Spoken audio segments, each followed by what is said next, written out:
By that time, she put my daughter back in the bassinet. But she went open the door for them because she's trying to hide alcohol. She's trying to hide the alcohol. And I had just actually just got off work at that time. I hadn't been home at least about like an hour and a half or 2 hours.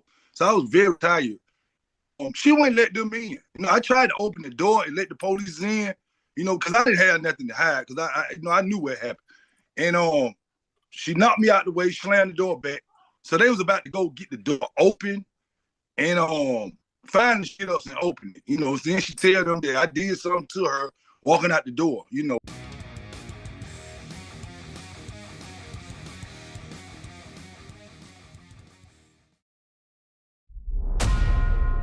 Is this Ms. Costa? It is, Your Honor. Raise your right hand for me. You solemnly swear or affirm any testimony you give in this matter will be true? Yes. All right, you can put your hand down.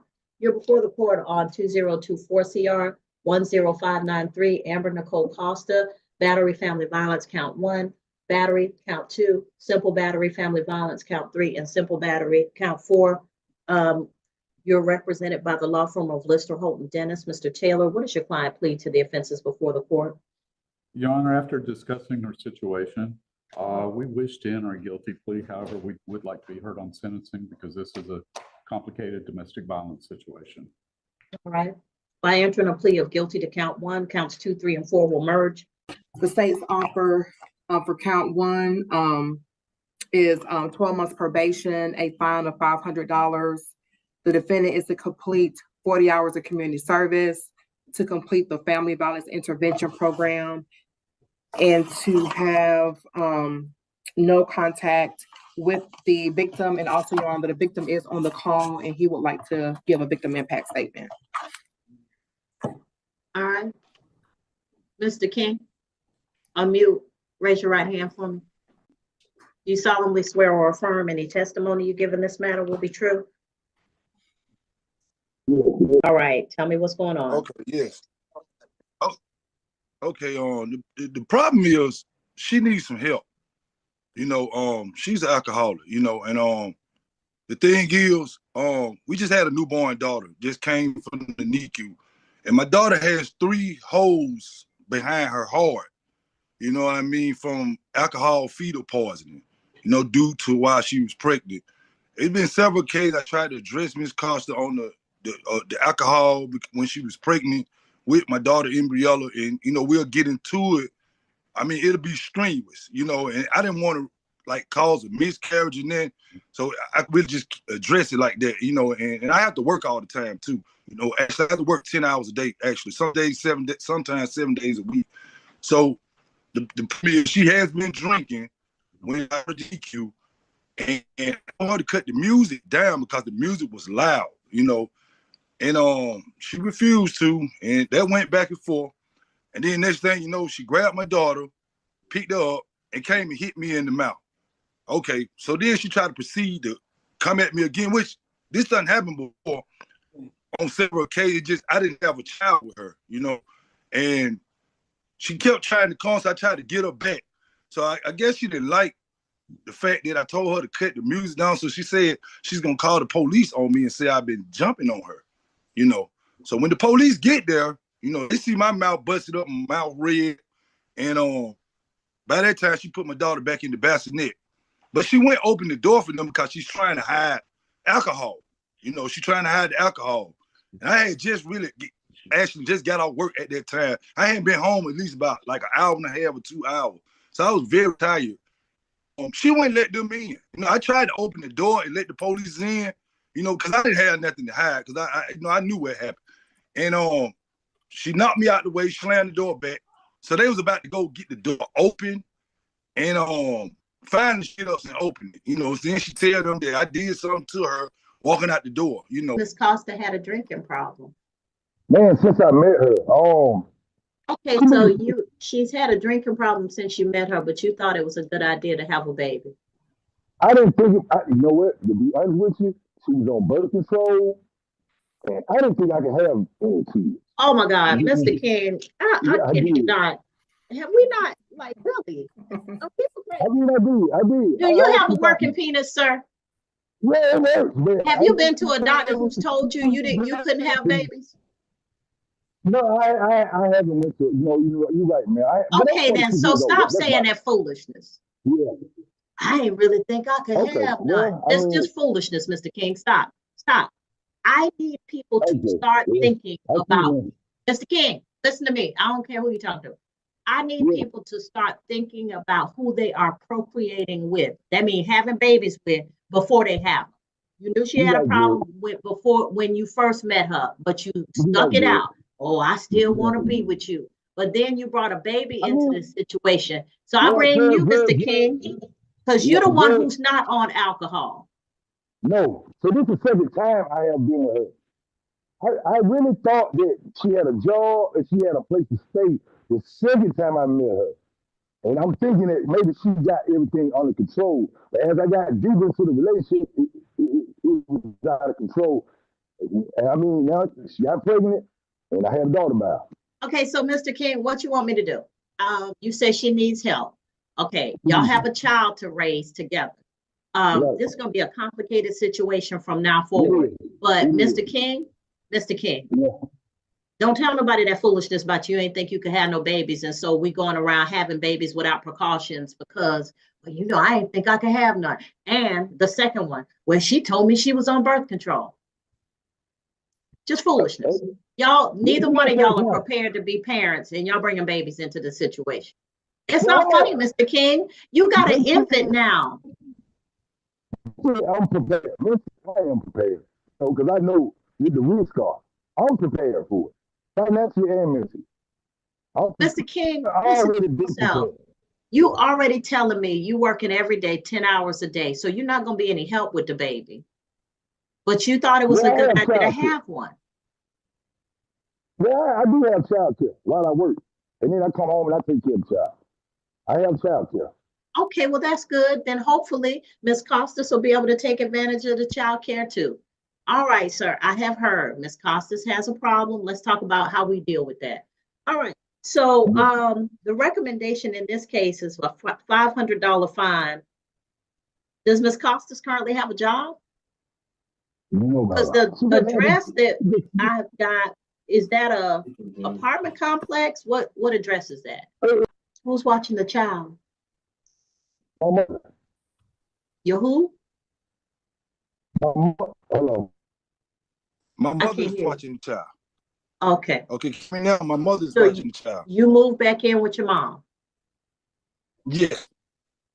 Okay. Where were you living before you moved in with your mom? Oh, It was the hotel. I was I staying weekly. see. I was staying there Because I weekly. recognize the address. And what I'm telling you is Right. y'all living in a hotel, you working 10 hours a day. You already recognize that she has an alcohol problem, but y'all decide to have a baby. Don't make a bit of sense. And now your baby is dependent upon your mama wanting to keep her while you work 10 hours a day. Mr. King, be quiet for me. What's going on with Ms. Costas? All right. Your Honor. Mr. Taylor? Yes, Your Honor. Thank you. Well, as the prosecutor indicated in the factual basis or the partial factual basis, there was a domestic issue that resulted in an argument between Mr. King and Ms. Costa. Ms. Costa sustained injuries in this altercation, but hopefully in the attempt to have the police not take both Mr. King and or Ms. Costa into custody, she told the police that nothing had happened to her. When the police went and spoke with Mr. King, he told the police that Ms. Costa had struck him. Well, he said that the police came and there was blood all over his mouth, so he wasn't gonna really be able to hide that. The police also observed that Ms. Costa had injuries to her face, but she told the police that she had knocked herself against. What she told the police was she might have cut her face on the furniture, and she was banging her hand on the brick pillar beside the outside railing. Okay, what is it you want me to do, Mr. Taylor? Well, first of all, there's a 1-month baby involved. I'm clear. There's a custody issue going on between Mr. King and Ms. Costa. Mr. King has not legitimized the baby. He doesn't have any parental rights at this time. However, he's using this situation to gain leverage over Ms. Costa. I believe that's why he's here today, although I can't accurately speak to that. Ms. Costa does have a job. She is currently on maternity leave. So hopefully. What's her job? Her job is work facial salon. I believe I have that correct. That's in Atlanta. And my understanding is because she's been on maternity leave, her incarceration hasn't currently affected her job. She will be able to go back to it. She hasn't been able to bond out, so that limits our. How long has she been in jail? 37 days, Your Honor. And her family lives in Kentucky, so she hasn't been able to arrange a bond here. And certainly Mr. King, while I'm sure he's very concerned about the welfare of his baby, the baby's mother, he hasn't attempted to do anything to help her get out of jail to provide care for a very young infant. I get that, Mr. Taylor, but it used to be the policy of the jail that the person who was the victim of the crime couldn't post bond. So I'm not sure what he was supposed to do. And these people don't have finances like that. Y'all think that bond is like, oh, well, just reach in your pocket and pull out $1,000. Mr. King looked like he got bond money. Well, Your Honor, He already just said he's working 10 hours a day. Ms. Costa is not working. They were living in a hotel. Sometimes I need for y'all to understand the financial circumstances that people are in. You talk about a custody case. Mr. King ain't on no custody. He is survived. This is survived. I got somebody to take care of this child while I'm working 10 hours a day. Your Honor, Mr. King contacted Ms. Costa and said, you can't come get the baby because you have an order against you having contact with me.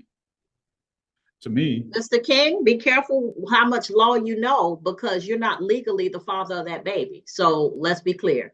There's a lot going on here. That's not my business.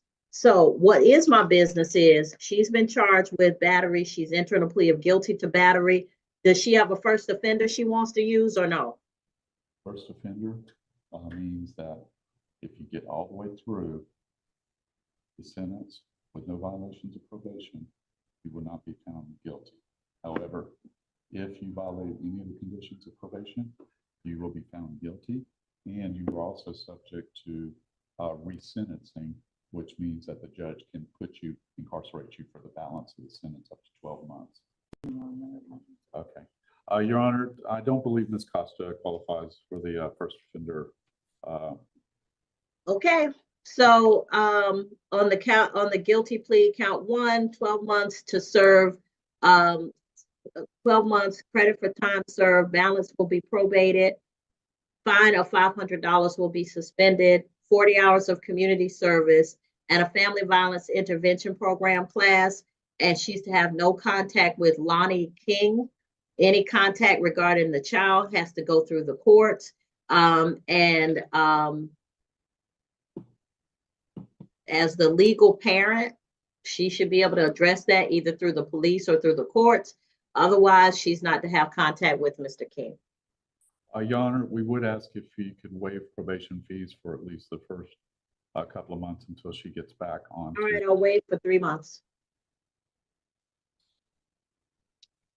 All right, you can go back with the sheriff's office. Thank you, Your Honor.